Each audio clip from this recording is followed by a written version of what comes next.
الله من الشيطان الرجيم. بسم الله الرحمن الرحيم. فاستفتهم أهم أشد خلقا أم من خلقنا إنا خلقناهم من طين لازب. سورة الصافات 11 نمبر آیات ہے. په دې 11 نمبر آیات کې دلیل عقلی ذکر کیږي په قیامت باندې چې کوم خلک د قیامت نه منکر وي چې دا کېدی نشي چې قیامت راشي، خلک به څنګه ژوند کېږي، دا ورسته شوي اډو کې به څنګه ساه غورځېږي، او د الله تعالی په قدرت کې شکونه کول د هغوی دپاره عقلي دلیل دی چې د الله تعالی په قدرت کې شک مه کوئ. نبي علیه السلام ته الله تعالی فرمایي چې فاستفتهم تپوس دې وکړه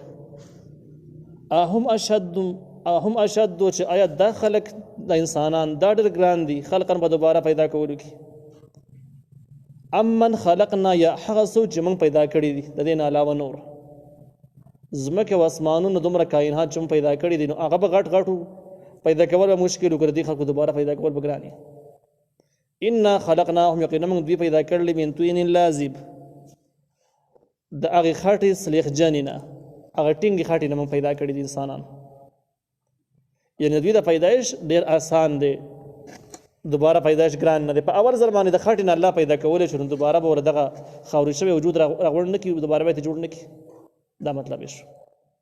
نو دلیل عقلي شو په دې باندې چې د الله تعالی په قدرت کې دا شته چې خلک دوباره ژوندي کړي. او که تاسې نه یقینوئ د انسان اولني حالت ته وګورئ، د نورو کائنات ته وګورئ څنګه پیدا کړي دي، بیا هم یقین نه شي. نو که ګران دی د انسان په قدرت کې نشته، د الله تعالی په قدرت کې شته دی، کیدی شي. الله تعالی وایي انسانان موږ پیدا کړي دي د سلیخجنې خټې نه، د دې نه خو یا مراد آدم علیه السلام دی چې د انسانانو بنیاد دغه ځای نه شروع شوی دی او آدم علیه السلام د خاورې نه پیدا شوی دی. بیا خو مضمون بیخي واضح شو، هېڅ سوال پکې پاتې نه دی. او که د دې نه مراد عام انسانان ترې نه مراد شي، ټول انسانان ترې د خټې نه مراد شي، نو دا هم امکان لري سمون خوري. هغه داسې چې انسان پیدا کېږي د نطفې نه، نطفه د کوم ځای نه راځي، دا د ینې نه جوړېږي، اینه د کوم ځای نه جوړېږي، دا د خوراکونو نه جوړېږي. خوراکونه چېرته وي؟ نو خوراکونه د انسان غذایات دغه بوټو کې موجود دي، در بوټو نه حاصلېږي. بوټی چېرته کې؟ دا د خاورې او د اوبو نه یو مرکب څیز دی په ځمکه کې، هغه راغټ شي، هغه پیداوار وکړي، فصل وکړي، میوې وکړي، انسان یې وخوري. چې کله انسان وخوري هغې نه اینه جوړه شي، اینه بیا د معنی صورت ته واوړي، د نطفه شي، هغه نطفې نه بیا انسان جوړ شي. نو برې طریقه باندې هر انسان هم دا امکان لري چې د دې مصداق هر انسان یې برې طریقه باندې هر انسان د سلیخجنې خټې نه جوړ شي. دا دواړه احتمالات تفسیر معرف القرآن ذکر کړي دي. د دې نه اخوا اووه آیتونه داسې دي چې په دې کې د قیامت احوال ذکر شوي دي، دوباره ژوندون او د قیامت احوال. په دې کې د مؤمنانو جدا حالات او د کافرانو جدا حالات، او بیا د قیامت په ذکر کولو کې او د هغې په بیان کې د کافرانو کوم رد عمل چې د هغې رد عمل ذکر وي، او دغه رد عمل کې چې دوی کوم اعتراضات کول په دوباره ژوندون باندې د هغې جوابات ذکر کېږي. پر روانو آیتونو کې هم دغه سبق دی. د قیامت احوال د مؤمنانو د کافرانو لپاره جدا جدا، او د دې د بیانولو نه وروسته د کافرانو رد عمل او د هغې جوابات، دا غونډ مضمون شو.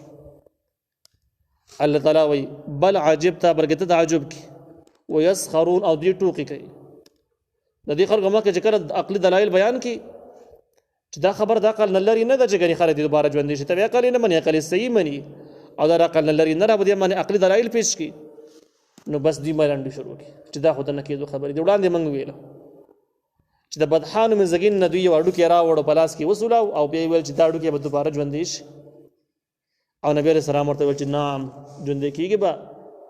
او بیا به تاسو د الله تعالی په نسبت باندې ذلیله کړئ، دا خبره مو په حال ونه منله. دا دوی ملنډې وي. وقالو او دوی به ویل ان هذا الا سحر مبین، نره دا مگر جادو ښکاره دی. دا به څه ته وایو؟ اصل کې د خلکو د مطمئن کولو دپاره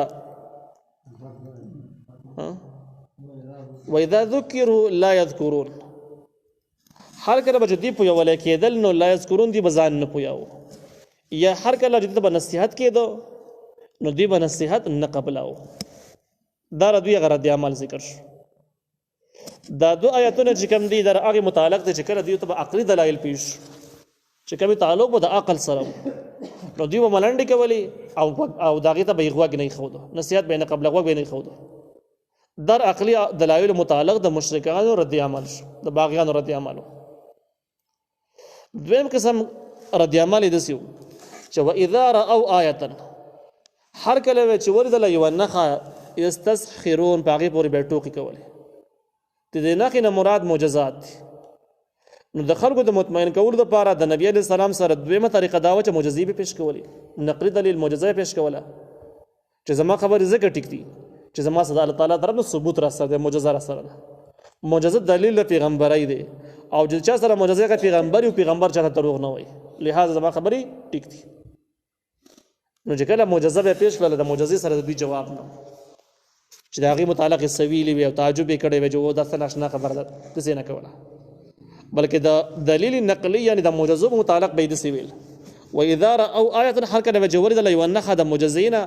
یستسخرون تو نو ملنډي به یستسخرون ملنډي به کوله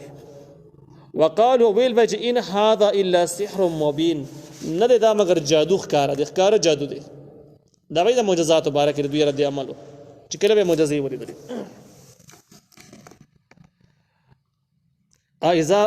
اذا متنا وكنا ترابا وعظاما ائنا لمبعوثون دوی صد عقلی دلایل د نقلی دلایل په مقابل کې صرف یو بانه موجوده و نه د معجزې جواب کولې شو نه د عقلی دلایل جواب کولې چې د مشرکانو بس دې سره غټه بانه دا و چې دا خبره زموږ عقل د سره نه رااله چې من کله خاور شو مړ شو خاور شو بیا به دوباره ژوند کیږي دا خبره زموږ عقل نه رااله دا نوري خبري وسره بیا ځکه نه مانو دا نوري وسره اصلي نه مانو بیا نو دوی بویل اذا متنا اے هر کله چې موږ مړ شو وکنا ترابا موږ شو خاوري او عظاما واړو کی یعنی بس وقم خاوري شي واړو کی تبیل شي ائنا لمبعوثون اے یقینا موږ دوباره ژوند کیږو دا به مسخره کوي ملنډي به کوي پتا ورته انکار به ویل دا سينه مو چې ګندې پینه پویدل یې ځان پویاو نه ځان نه پویاو انکار وکاو او اباؤنا الاولون یا پلاران زمنګ مخکینی ابا په معنا د مشرانو سره دی یعنی پلارونو نیکونه زمنګ مخکینی چې هغه هم دوباره ژوند کیږي ول دا خبره زمنګ قل نه راغلی دا ټکی به کې ناشنا دی ته د یو ناشنا ټکی نه وسه دا غونډي خبري اسینه منو بانی وي نو دوی به سوالات کې سانا چې آیا موږ مړ کېږو خاورې کېږو بیا به ژوند کېږو زموږ پلارونو نیکونه هم را ژوند کېږي داسې ناشنا خبره کوي تپوس کوي نو قلت ورته ووایه ای پیغمبر نعم او تاسې ټول به ژوندي کېږئ وانتم داخرون او تاسې به ذلیله یئ چې کله یې وس نه منئ او کافران کفر په حالت کې مړه شئ او دا ورځ کله راشي نو وانتم داخرون او تاسې به ذلیله یئ بیا ځکه چې بې ایمانه به تل یئ نو اصل کې دا هم تحقیقي جواب دی هم د منکرینو د ضدي خلکو لپاره مناسب جواب دی تحقیقي جواب دا دی چې پیغمبر صلی الله علیه وسلم د معجزو په ذریعہ باندې خپل پیغمبري ثابت کړی ده او دغه پیغمبر چاته وایي چې دا ممکن کار د یقیني واقع کېدو والا دی نعم دا څه کېږي تحقیقي جواب شو چې دوباره ژوندون شته دی بیا چې دی خو دا خبرې د ضد په بنیاد باندې کولې زه دې کاو ځان خو نه پویاو نو ضدي سړي د لپاره جدا جواب پکاري او چې کم کس ځان پوي دغه د لپاره جدا جواب پکاري ضدي سړی چې کم اعتراضات کوي نو هم د لهجه کې ور جواب پکار دی او کوم سړی چې اخلاص مند دی هغه کې طلب موجود دی ځان پوي هغه په بل انداز باندې شرافت په جبه کې جواب پکار دی نو دوی ته ویل چې تسیدا ژوند کېږي به وانتم داخرون تاسب الذلیل حمی ځکه چې د دین دشمنان باغیان کافران مشرکان د پیغمبر مخالف د آسماني کتاب او د آسماني نظام مخالف یي نو ذلیل بام یي ښا د وسامیال ساتي د دین اخوا چې کوم دی دا خود د ځګینه پوري د قیامت اثبات دغه بیان او ورسره د کافرانو رد عمل او د هغه تفسیر اخوا د قیامت تفصیلی احوال ذکر کیږي نو فإنما هي زجرة واحدة فإذا هم ينظرون یقینا دا دوباره ژوندون زجرة یوچغه ده واحدة یوا فإذا هم ينظرون ناس به داخله به یو بل ته ګوري بس را پاسې دی بیا د دې زجرینه د اسرافیل علیه السلام دوی مشپلې مراد اول شپلې سر بغون خلق مړ کیږي څوک بنفات کیږي بیا دې منځ کې تقریبا ځینو روایتو مطابق 40 کاله موده ده. هغې نه بعد به دوباره پل شپېلۍ وهله کېږي، دوباره شپېلۍ سبا غونډ خلک د قبرونو نه راوځي، ژوندي به شي، یو بل ته به ګوري. زجرتون اصل کې هغه الفاظو ته ویلی کېږي چې په کم سره خلک حیوان تیاروي د سفر دپاره روانوي. دا څاروي چې کوم ده پراته وي، نو زجره هغه اواز دی چې بلې څه څاروي پاس تیار کړي او بس سفر دپاره روان کړي. دې ځای کې زجره ټکی ځکه استعمال شو په معنا د چغې سره چې دا هم کافران راپاسوي، خلک راپاسوي، تیاروي، قیامت حساب کتاب دپاره روانوي. نو هغه مناسب ټکی ورته استعمال شو. نو د قیامت راتلل دومره ګران او دومره غټ وخت پکې نه لګي، دومره منصبي پکې نشته. بس یو چغه د اسرافیل علیه السلام یوه شپېلۍ ده، خلک به نیغ ولاړي او فاذا هم ينظرون، ناس به یو بل ته به ګوري، ژوندي به شي. نو څه ناشنا او سره ډېر تعجب خبرې پکې نشته. وقالو او دوی به وایي یا ویلنا ای افسوس دې زموږ دپاره، هذا یوم الدین، دا ورځ د بدلې ده. کافران به ډېر افسوس سره به وایي چې اوهو موږ چې قیامت نه مانو، خلکو به ویل چې شته موږ نه مانو، همدا ورځ ده او که څه چې ژوندي شو او د بدلې ورځ ده، اوس د عملونو بدله ده. موږ خو په دنیا کې څه د خیر کار د سره کړی نه دی. ډېر افسوسونه به شروع کړي کافران او مجرمان خلک چې کوم دي. دین چې کوم دی مشهورې معنی د دې دوه دي قرآن کې چې کوم ځای کې استعمالېږي. یو په معنا د دین سر راځي، په دې ځای کې د دین په معنا د بدلې سر راځي، لغوي معنی دا ده. دې ځای کې هم دقه معنا ده چې دا ورځ د بدلې ده، په دې ورځ خلکو د خپلو عملونو بدلې میلاویږي. او دویم دین په معنا د قانون او نظام سره راځي. د هغې دپاره دغه استعمال هم په قرآن کې ډېر ځای شوی دی. الا ان الدین عند الله الاسلام ما كان يوسف ليأخذ اخاه في دين الملك. په دې ځایونو کې په معنا د قانون او نظام سره دی چې د الله تعالی په نظم منظور قانون او بهترین نظام منلی شوی نظام چې الله ته منظوري صرف اسلامي قانون دی، اسلامي نظام دی. او یوسف علیه السلام نشوه کولی چې د بادشاه په قانون کې یوسف خپل رور ځان سره پاتې کړی وي، ځکه د بادشاه قانون داسې نه و چې څوک وکړي ځان سره پاتې کړي. د بادشاه قانون خو داسې نه و، د مصر حکومت قانون داسې نه و. نو د یوسف علیه السلام د رور نه تپوس وکړي چې ستاسو په قانون کې څنګه چل دی، غلا وکړي خلاص چل وسه کوي. هغې ورته ویل زموږ ملت ابراهیمي کې داسې ده چې څوک غلا وکړي نو دا غل به د مالک سره دومره زمانه خدمت کې پاتې کېږي. دلته په معنا د قانون سره دی. د دې نه اندازه ولګېدله یو صریح مضمون ته ثابت شو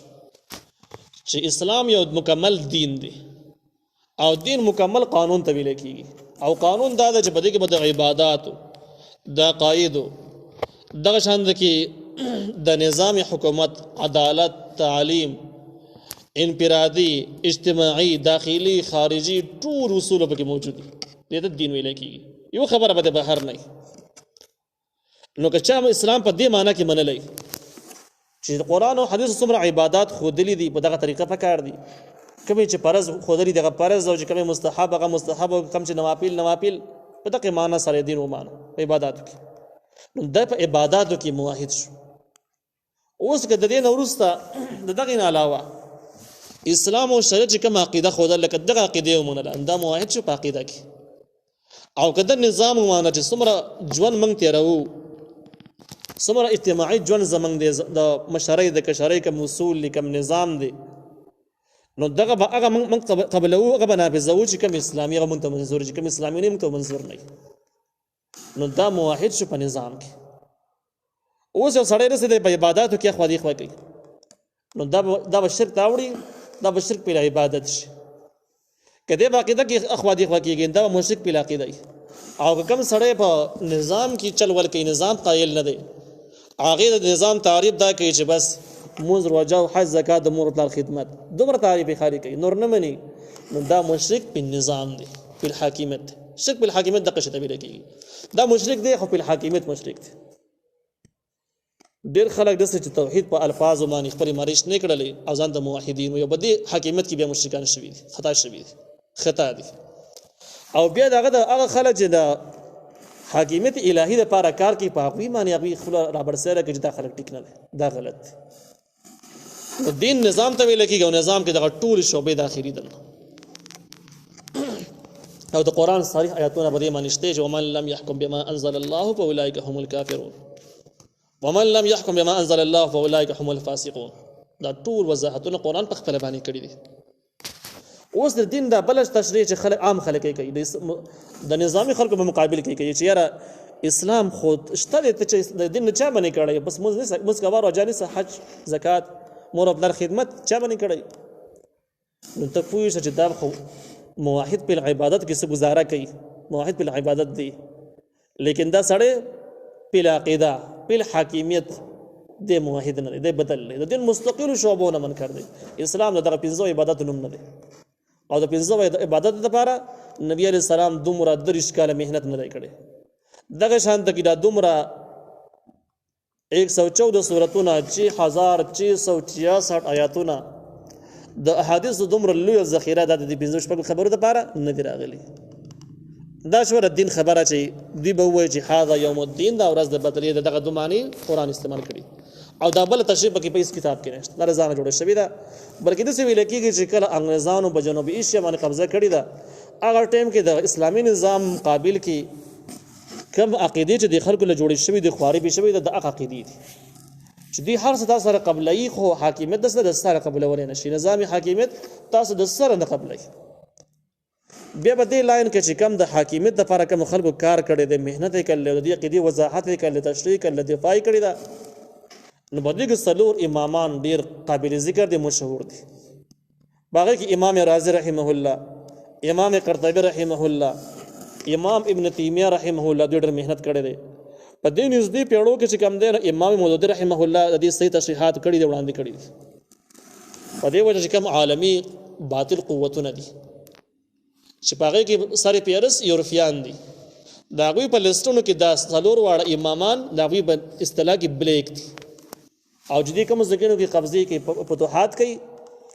او د کم انو دوی غټ ټارګټ امامي عالمي او چې د عالم په کور باندې چاپی دی ولګي نو کتابونه وسدا ګوري دا چیک دا غوي چې کم خلک دي دا چیک دا ډېر مستند او روایتونه واقعیتونه ثابت دي بهر حال باندې ډیر مسلمانان رونه چې هغه مز کوي روزانه صحه زکات خو دې مسله کې خطا دي هغه که زمون خنزدي خپلوان کې هر څه چې بس خطا دي اصلاح ضروری ده ځکه د مرګ نو وروسته به اصلاحات نه کیږي بیا د دارالجزا شروع شي بدله شروع شي بیا د مثلا نه اصلاح کیږي